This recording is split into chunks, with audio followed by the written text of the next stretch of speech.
The 24-25 season marked a turning point for Manchester City under Pep Guardiola. Not only did they suffer a run of just 4 points gained from 8 games, their worst run of form since 2008, but they signed 5 players in the January transfer window, the most active they've been in that month since Guardiola arrived at the club. Now, with even more players brought in, on top of a complete change in backroom staff, it's clear that City are in the midst of an evolution.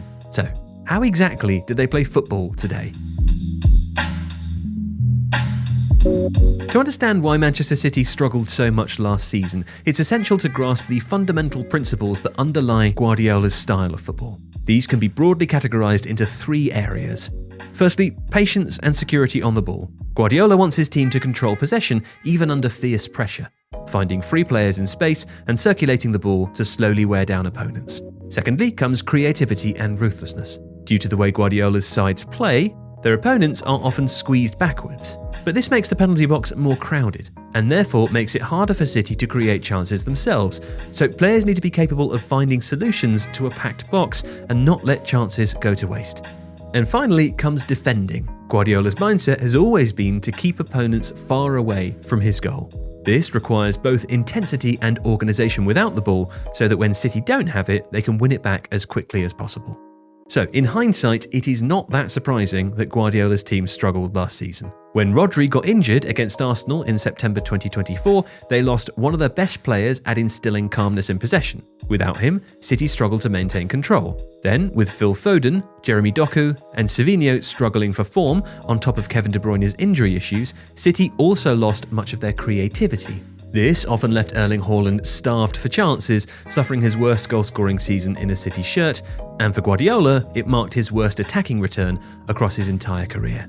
But it was also his worst season defensively. With many of City's players aging past their physical peak, their intensity without the ball was often desperately lacking.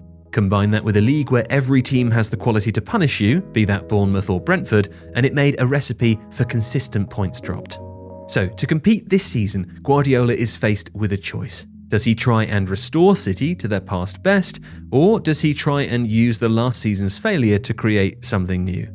Well, a look at their more recent summer business might suggest the latter, and there's no better example than their change in goalkeeper, moving Edison out and bringing Gianluigi Donnarumma in. It seems impossible to imagine that Guardiola, who once forced out Joe Hart due to his poor quality on the ball, would sanction signing Donnarumma if there wasn't a wider change coming at City. This is a goalkeeper who was dropped by Luis Enrique as the Spaniard wanted someone more comfortable in possession. The statement this signing sends, then, is that Guardiola values shot stopping more heavily over a keeper's ability on the ball than he has throughout his career.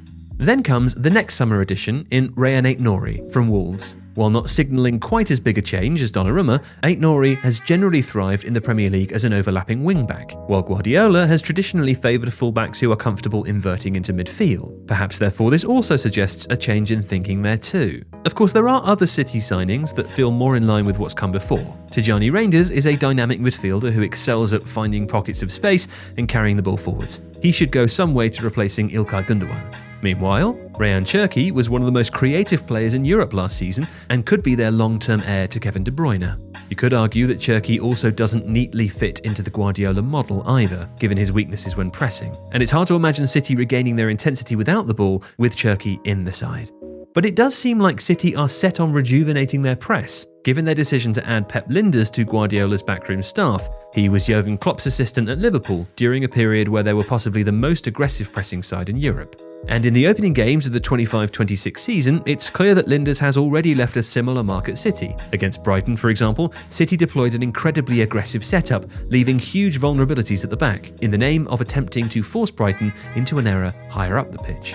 They've also regularly deployed an offside trap this season, which suggests there are no plans to sit deeper without the ball. So what exactly is Guardiola planning then? Well, there are 2 clear options. The first is that he believes City can work around their deficiencies while retaining security on the ball and maintaining intensity without it, essentially sticking with the classic Guardiola model. Or perhaps those principles begin to change. On the ball, they could play more directly, which would sacrifice control of the ball, but it would also catch opponents off guard and lead to better chances than they created last season. Meanwhile, without the ball, City may gradually drop deeper, which would allow opponents to get closer to their goal, something that Guardiola has traditionally tried to stop, but protect his side from being exposed too frequently.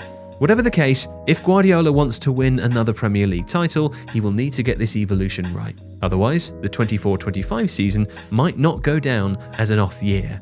Instead, it could be considered the beginning of the end of Manchester City's stranglehold on the Premier League. If you like this video, please consider subscribing to the channel. The Athletic is home to some of the world's best sports journalists, including David Ornstein, Daniel Taylor, Ollie Kay, Amy Lawrence and James Horncastle. With the latest transfer news and insight on every Premier League football story that matters, theathletic.com puts you inside football.